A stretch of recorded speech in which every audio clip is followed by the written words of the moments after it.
Chapter 2. Creation completed. God rests on the seventh day. Prior spirit creation explained.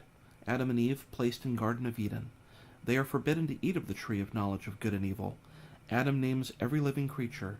Adam and Eve are married by the Lord. Thus the heavens and the earth were finished, and all the hosts of them. And on the seventh day God ended his work which he had made, and he rested on the seventh day from all his work which he had made. And God blessed the seventh day and sanctified it, because that in it he had rested from all his work which God created and made. These are the generations of the heavens and of the earth when they were created, in the day that the Lord God made the earth and the heavens. And every plant of the field before it was in the earth, and every herb of the field before it grew. For the Lord God had not caused it to rain upon the earth, and there was not a man to till the ground. But there went up a mist from the earth, and watered the whole face of the ground. And the Lord God formed man of the dust of the ground, and breathed into his nostrils the breath of life, and man became a living soul. And the Lord God planted a garden eastward in Eden, and there he put the man whom he had formed. And out of the ground made the Lord God to grow every tree that is pleasant to the sight, and good for food, the tree of life also in the midst of the garden, and the tree of knowledge of good and evil. And a river went out of Eden to water the garden, and from thence it was parted, and became into four heads.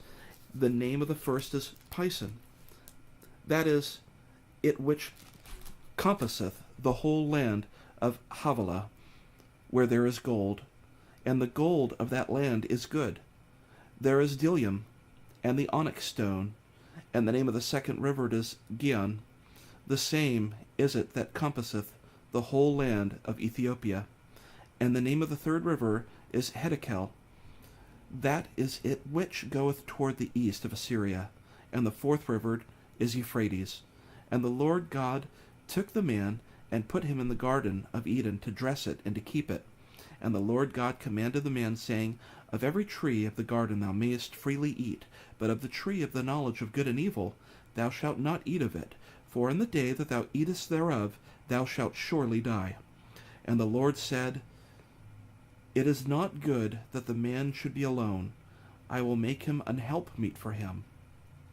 And out of the ground the Lord God formed every beast of the field, and every fowl of the air, and brought them unto Adam to see what he would call them. And whatsoever Adam called every living creature, that was the name thereof. And Adam gave names to all cattle, and to the fowl of the air, and to every beast of the field. But for Adam there was not found an helpmeet for him. And the Lord God caused a deep sleep to fall upon Adam, and he slept. And he took one of his ribs, and closed up the flesh instead thereof. And the rib, which the Lord God had taken from man, made he a woman, and brought her unto the man. And Adam said, This is now bone of my bones, and flesh of my flesh. She shall be called woman, because she was taken out of man. Therefore shall a man leave his father and his mother, and shall cleave unto his wife, and they shall be one flesh. And they were both naked, the man and his wife, and were not ashamed.